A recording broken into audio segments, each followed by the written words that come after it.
7 नवंबर से 3 दिवसीय दौरे पर उत्तराखंड पहुंचेंगी राष्ट्रपति द्रौपदी मुर्मू। 9 नवंबर को उत्तराखंड राज्य स्थापना दिवस के कार्यक्रम में लेंगे हिस्सा। उत्तराखंड के हर जिले में जोखिम संभावित भवनों की होगी पहचान, असुरक्षित हुए तो ढहाए जाएंगे।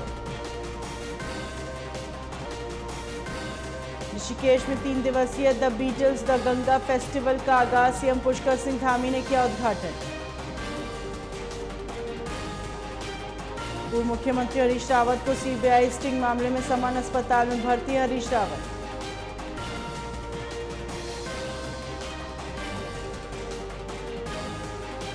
में 31 अक्टूबर से शुरू होगा खेल महाकुंभ, राज्यपाल करेंगे शुभ आरंभ।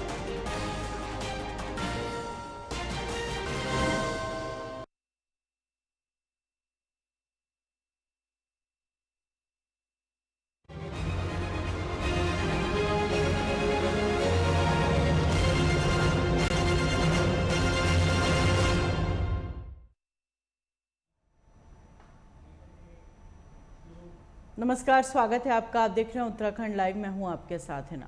अयोध्या में भगवान श्री राम जन्मभूमि स्थल पर भगवान श्री राम के मंदिर में प्राण प्रतिष्ठा 22 जनवरी 2024 को होनी निश्चित हुई है और भगवान श्री राम के प्राण प्रतिष्ठा समारोह में पीएम मोदी ने शामिल होने की स्वीकृति प्रदान की है। राम मंदिर की प्राण प्रतिष्ठा की तिथि नियत होने पर संत समाज में खुशी का माहौल है और सभी संत इसी वर्ष के संघर्ष की समाप्ति मान रहे हैं। भगवान श्री राम का मंदिर बनना सभी सनातन धर्मलंबियों के लिए बहुत बड़ी उपलब्धि है। संतों ने राम मंदिर को लेकर कहा कि यह सैकड़ों सालों की संतों की मेहनत और तपस्या का फल है जो आज राम मंदिर का सपना साकार हो रहा है। अखाड़ा परिषद के अध्यक्ष रविंद्र पुरी ने लोगों से अपील की है कि राम मंदिर की प्राण प्रतिष्ठा वाले दिन जो राम मंदिर नहीं आ पाएंगे वे अपने आसपास के राम मंदिर में जाकर राम नाम जप करें।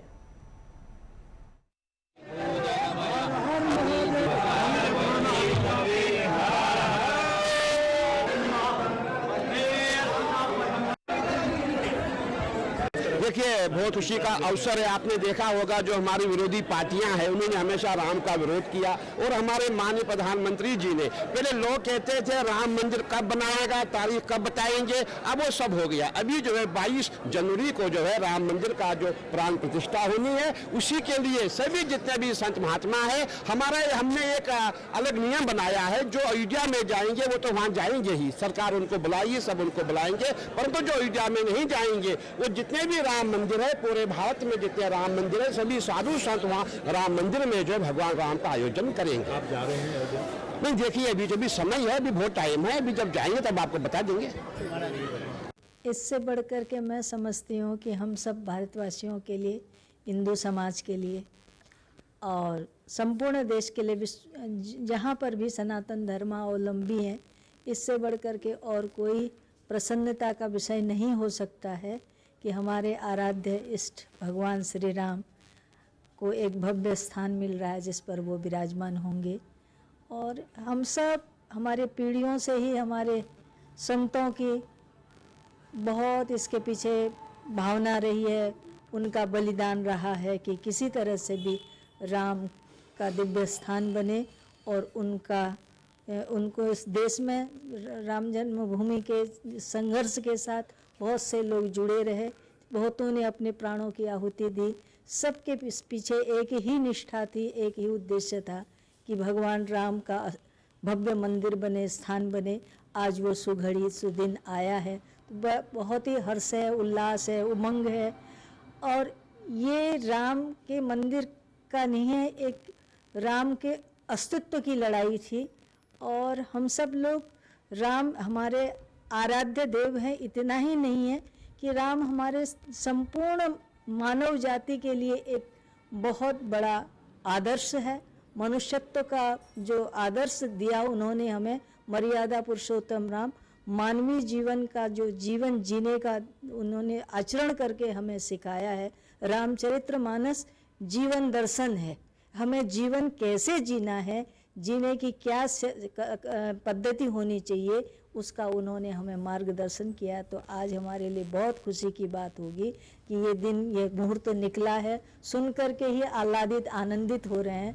और वो दिन अब जल्दी आ जाएगा, इसलिए और भी प्रसन्नता है। प्रधानमंत्री भी मौजूद रहेंगे। ये मोदी जी रहेंगे, प्रधानमंत्री जी वहाँ उपस्थित रहेंगे। इससे बढ़कर के और क्या खुशी हो सकती है कि ये श्रेय भगवान किसके हाथ से कैसे कौन सा कार्य कराता है, ये तो ईश्वर ही निर्धारित करते हैं। इतना बड़ा सौभाग्य मोदी जी को मिल रहा है और प्रधानमंत्री जी स्वयं वहाँ पर भारत का प्रतिनिधित्व करने के लिए उपस्थित होंगे। इससे बढ़कर के और क्या खुशी की बात हो सकती है। ये श्रेय के लिए मोदी जी को भगवान ने चयन किया, ये उनके अहोभाग्य की बात है और हम सब लोगों का भी धन्य भाग्य है, अहोभाग्य है। हम सब लोग बहुत प्रसन्न हैं इसके लिए।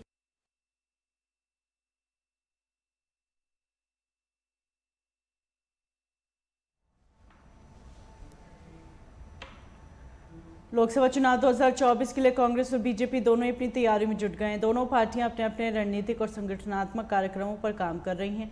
कांग्रेस ने 2024 के चुनावों के लिए एक विशेष रणनीति बनाई। इस रणनीति के तहत कांग्रेस अपने पुराने गढ़ों में सुधार करने और नए क्षेत्रों में विस्तार करने पर ध्यान केंद्रित कर रही है। नैनीताल के उधम सिंह नगर में लोकसभा सम्मेलन का आयोजन काशीपुर के रामलीला मैदान में आरंभ हुआ, जिसमें कांग्रेस प्रदेश अध्यक्ष करण महारा समेत तमाम कांग्रेसी दिग्गजों के साथ ही नैनीताल लोकसभा के विधायक अग्रणी एवं पूर्व प्रत्याशी गण के साथ ही समस्त कांग्रेस कार्यकर्ता भारी संख्या में उपस्थित रहे। और इस दौरान पत्रकारों से वार्ता करते हुए प्रदेश कांग्रेस अध्यक्ष करण महारा ने राज्य की भाजपा सरकार पर जमकर निशाना साधते हुए सरकार को हर मोर्चे पे विफल बताया।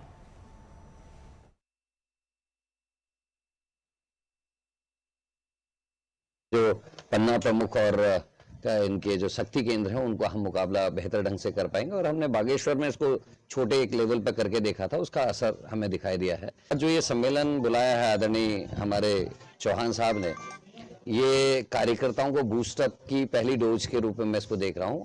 आदेश चौहान जी ने कोशिश की है कि हम उधम सिंह नगर जो पार्लियामेंट्री सीट है उसके सभी प्रमुख हमारे नेतागणों को और हमारे जो अध्यक्षगण हैं उन लोगों को बुलाया जाए और आज कुछ चर्चाएं भी हो जाएंगी। मुझे लगता है कि ये पहला कदम होगा लोकसभा चुनाव की है। और इस बार क्योंकि जो भारत जोड़ो यात्रा राहुल जी की रही है, उसके बाद हमारी उम्मीदें बढ़ी हैं। दूसरी तरफ बीजेपी के जो कारनामे हैं उत्तराखंड में, कम से कम उनका हमको निश्चित ही लाभ मिलेगा। राष्ट्रीय स्तर पर भी चाहे वो किसानों के मामले रहे हैं, गवर्नमेंट फेल रही है, अंतर्राष्ट्रीय खिलाड़ियों के अपमान से लेके अग्निवीर योजना उनकी खराब रही है। हमारे यहाँ अंकिता भंडारी मर्डर केस आप सबने बहुत अच्छी प्रमुखता से दिखाया। जोशीमठ का विषय है, केदारनाथ में सोने की चोरी है।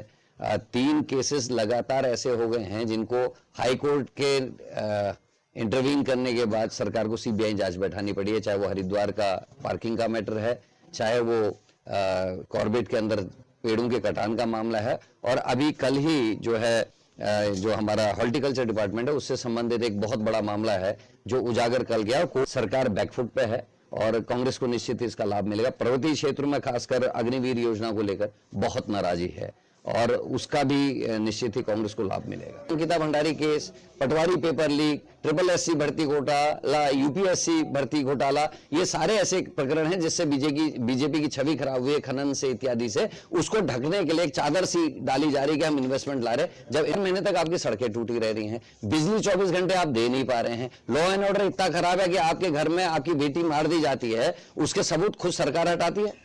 अंकिता भंडारी केस में आग लगाना, डोजर चलाना, ये तो काम सरकार ने किया। डीएम तीसरा केस सीबीआई जांच का हाईकोर्ट के निर्देश पे सरकार को मिला है, जिसमें हॉर्टिकल्चर का बड़ा मामला है।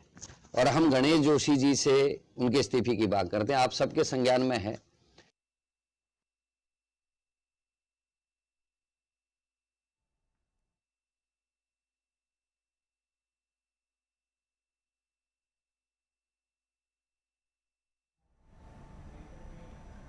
नारसन ब्लॉक में पिछले 15 दिनों से चल रहा फल संरक्षण प्रशिक्षण का आज समापन हुआ। इस कार्यक्रम पिछले 15 दिनों से लगातार नारसन ब्लॉक में जारी था और आज इसका समापन जिला युवा कल्याण अधिकारी की उपस्थिति में किया गया। इस कार्यक्रम के दौरान बीडीओ नारसन, ब्लॉक प्रमुख प्रतिनिधि के साथ अनेकों लोगों ने शिरकत की। वहीं इस कार्यक्रम के दौरान बेरोजगार महिला व पुरुषों को बाजारू उत्पादों को खरीदने, घरों में बनाने का प्रशिक्षण दिया गया। ग्रामीण पृष्ठभूमि के लोगों को अचार, मुरब्बा व जैम जैसी चीज़ों को बनाए जाने का प्रशिक्षण दिया गया। साथ ही उन्हें यह प्रशिक्षण का सर्टिफिकेट भी उपलब्ध कराया गया।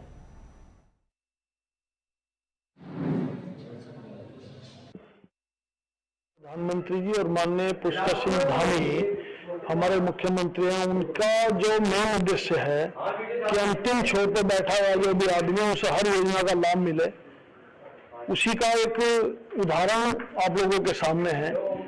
जो प्रशिक्षण दिए जा रहे हैं, जो ग्रामीण परिवेश से लोग हैं, जिनके पास जाने के लिए कोई रास्ता आज से पहले नहीं था, सरकार के लोग और उनका प्रशिक्षण उन तक पहुंच रहा है। बिल्कुल सामान्य सी बात है, उसका लाभ आम जन को जरूर मिलेगा और उससे उनका फायदा होगा।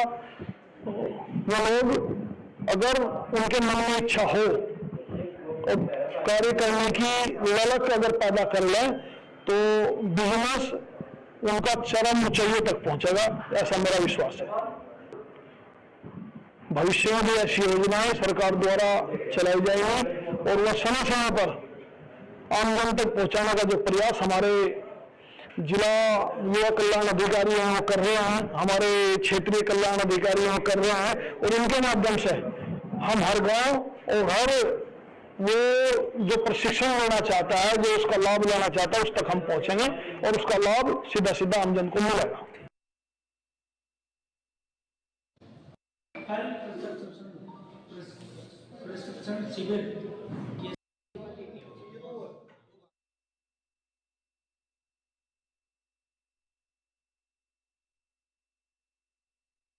जनपद चमोली के सीमांत क्षेत्र जोशीमठ के राजकीय इंटर कॉलेज गड़ाई के रिंगाल में राजेंद्र बड़वाल ने छात्र छात्राओं को रिंगाल से विभिन्न सामग्री एवं कलाकृति बनाने का प्रशिक्षण दिया, जिसे छात्र छात्राओं ने बड़ी तन्मयता से जानने और सीखने का उत्साह दिखाया। इस दौरान छात्र छात्राओं ने रिंगाल के उत्पाद को बनाना सीखा। आपको बता दें, पहाड़ों के जंगलों में बांस प्रजाति का रिंगाल बहुतायत मात्रा में पाया जाता है, जिससे पुराने समय से विभिन्न प्रकार की कलाकृतियां एवं बर्तननुमा सामग्रियों को बनाया जाता है, जिससे रखे अनाज और भोजन सुरक्षित और स्वच्छ रहते हैं। इसके निर्माण से उस समय में रिंगाल से बनाए गए उत्पादों से लोगों की आजीविका भी चलती थी, लेकिन समय के साथ साथ यह कला लुप्त तो होती जा रही है, जिस कारण आज की पीढ़ी इसके प्रयोग से वंचित चल रही है। ऐसे में कुछ लोग हैं जो इसके प्रयोग को नया आयाम देकर लोगों को प्रशिक्षण देने का बीड़ा उठाकर स्वरोजगार से जोड़कर आर्थिक मजबूती बनाने का काम कर रहे हैं। मेरा नाम रोहित कुमार, मैं राजकीय इंटर कॉलेज गड़ाई मोल्टा से कक्षा 12वीं का छात्र। यहाँ पर हमारे सर द्वारा रिंगाल से बनने वाले उत्पादों का प्रशिक्षण कराया गया, जिसमें हमने टोकरी और डस्टबिन बनाना सीखा और हमें इन उत्पादों को बनाने में बहुत आनंद आया। और हम यहाँ चाहते हैं कि सर द्वारा यह प्रशिक्षण समय समय पर कराया जाए ताकि। जी मैम नमस्कार, मेरे द्वारा यहाँ पे बच्चों को रिंगाल का प्रशिक्षण दिया गया और इसमें जैसे टोकरियाँ हो गई, डस्टबिन हो गया, कलम हो गई, कलमदान हो गई, इस तरह के उत्पाद बनाना सिखाए गए और बच्चों द्वारा बहुत अच्छा सा सिखाया गया है। मैं चाहता हूँ कि बच्चे भविष्य में भी सीखते रहें और इससे रिंगाल से बनने वाले उत्पादों से मतलब हमें पर्यावरण से भी सुरक्षा मिलती है, क्योंकि प्लास्टिक आज देश में मतलब पर्यावरण को नुकसान बहुत ज़्यादा कर रहा है और रिंगाल से बने हुए उत्पाद पर्यावरण को सुरक्षित करते हैं, क्योंकि ये सड़ने और गलने के बाद मतलब मिट्टी में मिल जाते हैं, जिससे पर्यावरण को कोई नुकसान नहीं होता है। मैं चाहता हूँ कि भविष्य में बच्चे इस तरह के उत्पाद बनाए रहें, जिससे हम अपनी आजीविका भी।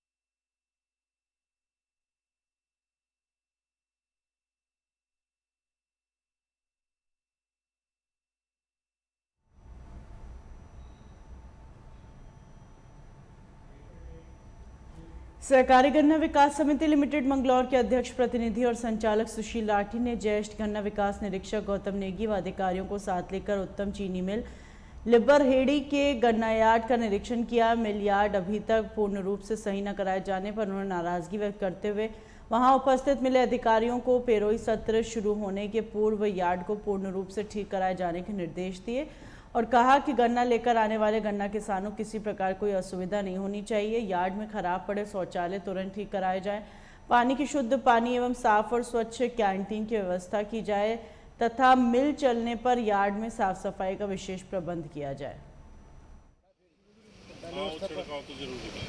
व्यवस्था एक शौचालय 4 नवंबर को पेराई सत्र जो 2023-24 है उसका शुभारंभ होने जा रहा है। आज चीनी मिल ने इंडेंट भी दे दिया, तो आज हमने चीनी मिल के यार्ड का निरीक्षण किया। चूंकि किसान वहां गन्ना लेके जाते हैं तो किसानों को कुछ दिक्कत ना हो, असुविधा ना हो, तो उसके लिए हमने पहले भी किया था। फिर आज उसको व्यवस्था, चूंकि फैक्ट्री चलने वाली है, देखने गए थे तो अभी पूर्ण नहीं हुआ। हमने थोड़ा सा वहां नाराजगी व्यक्त की और उनको निर्देशित किया है कि उसको चीनी मिल चलने से पहले पूर्ण कर लें। वैसे तो अधिकांश काम पूरे हो चुके हैं, उनके शौचालय थोड़े खराब हैं, उन्हें कहा है ठीक कर ले, और चीनी मिल चलने से पहले उन्होंने आश्वासन दिया है कि हम पूर्ण कर देंगे। दूसरा, किसान को कोई चीनी मिल चलते समय समस्या ना हो, जाम ना लगे, उस तरह के भी हमने उनको कहा है, उनसे बात की है कि इंडेंट देते समय उसका भी ध्यान रखें। बुग्गी का यार्ड जो नहर की तरफ था वो बहुत खराब था, वो बहुत अच्छा उन्होंने बना दिया, उसके लिए मैं उन्हें बधाई भी देता हूँ। और ट्रॉली का जो एंट्रेंस था वो भी थोड़ा खराब था, उसमें भी उन्होंने मिट्टी डाल करके खड़ंजा लगा दिया है, बहुत अच्छा वो फिलहाल हो गया है।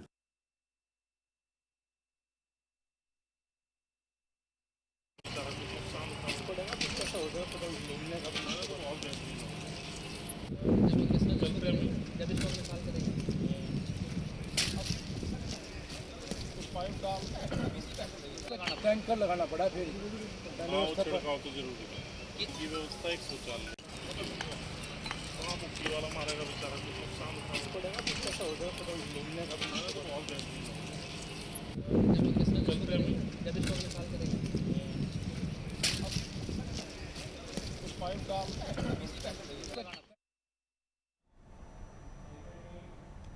हरिद्वार के सिडकुल थाना क्षेत्र के अंबेडकर चौक पर मकान को लेकर दो पक्षों में विवाद का मामला सामने आया, जिसमें दोनों पक्षों में जमकर कहासुनी हो गई। मौके पर सिडकुल पुलिस पहुंचकर मामले को शांत कराया। जानकारी करने पर पता चला कि सुमित्रा देवी ने लड़कियों की शादी का कर्ज चुकाने के लिए मकान बेच दिया था। अब उनकी लड़कियां मकान पर कब्जा करने का प्रयास कर रही हैं। सिडकुल पुलिस ने कोर्ट के आदेश का पालन करते हुए लड़कियों को समझाने का प्रयास किया। सुमित्रा नाम है मेरा मकान था, मेरी बेटी खातर शादी खातर बेचा था, वो मकान बेच दिया हमने। अभी लड़कियां हमारी परेशान कर रही हैं, इन्हें कब्जा नहीं मिलेगा। जिन्होंने मकान लिया है, जिन्हें मकान आपने दिया है, अच्छा, तो उन्हें क्या क्यों परेशान कर रहे हैं? मेरे बाप का है, बाप ने हमारे नाम का रखा था, इन्हें बेच दिया। तो बाप ने नाम का रखा था इनके? मुझे नोटरी कर रखा, नोटरी करवा रखा है और बाप का साइन कर रखा है। तो वो साइन असली है नकली है? इनके हाथ का साइन है, मेरे पति का थोड़ा साइन है।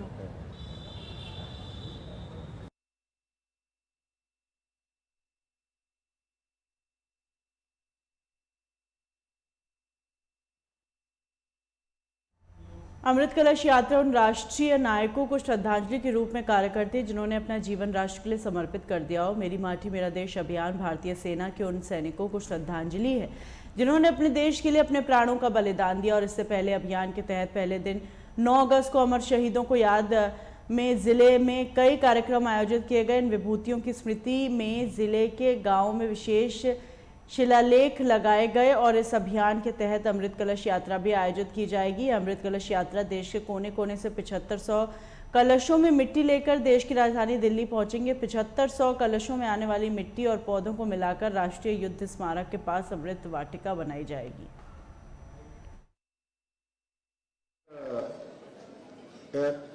विभिन्न संस्थानों से आए हुए छात्र एवं छात्राएं, हमारे सभी वरिष्ठ पत्रकार मित्र, चंद्रशेखर जी समेत सभी, मैं सबका संबोधन एक साथ कर रहा हूं। सभी छायाकार बंधुओं, electronic media, print media, social media और चौथा आजकल का डिजिटल मीडिया, मैं आप सबका भी अभिवादन करता हूं।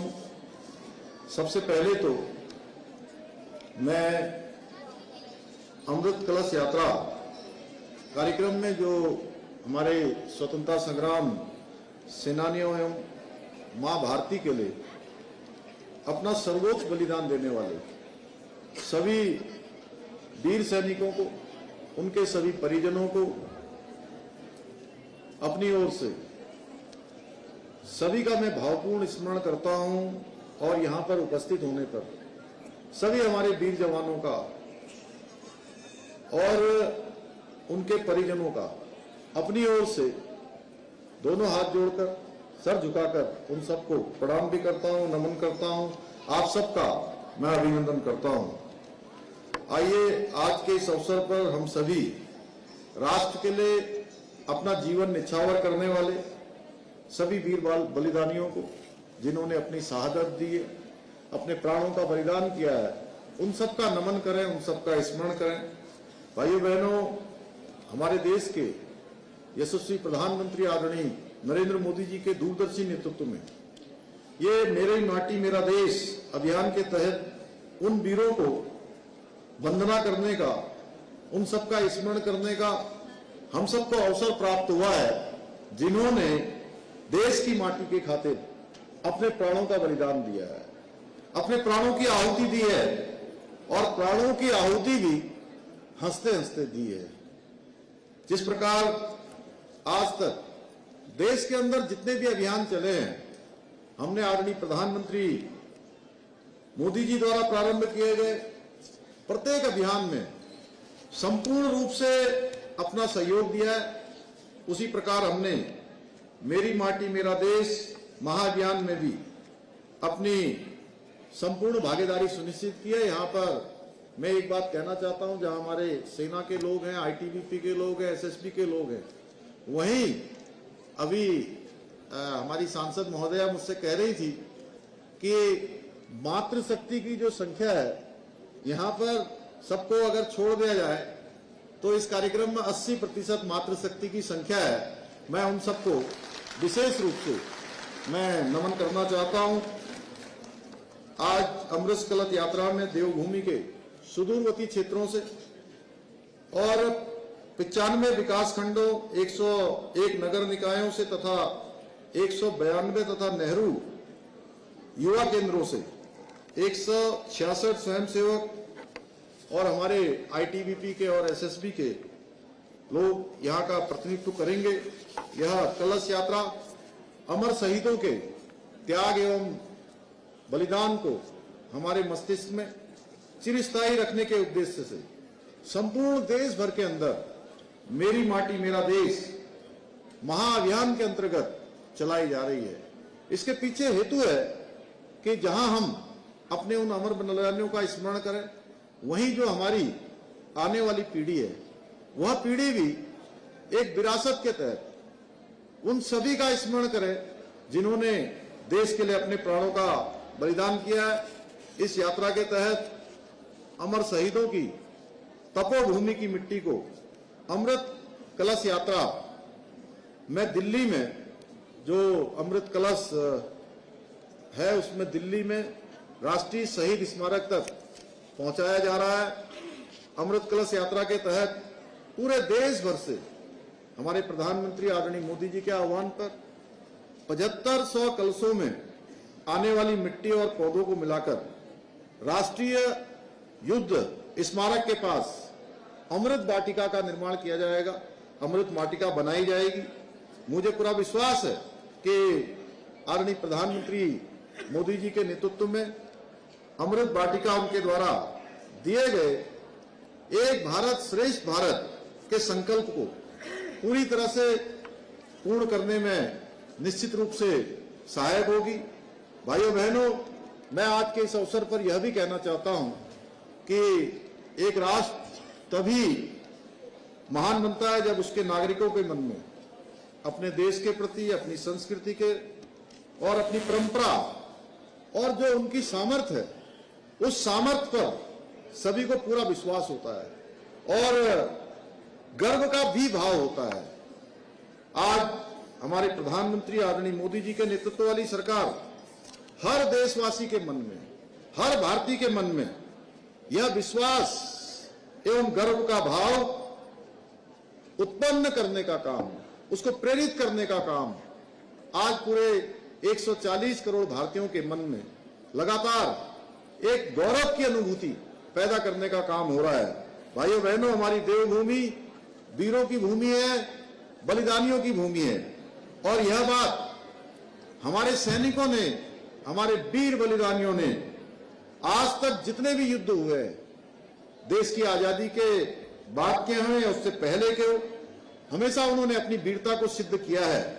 हाँ, और हमने हमेशा माना है देशभक्ति सर्वसाव भक्तिसु श्रेष्ठा, यानी कि देशभक्ति सभी प्रकार की भक्तियों में अगर कोई भक्ति सर्वश्रेष्ठ है तो वो देशभक्ति है।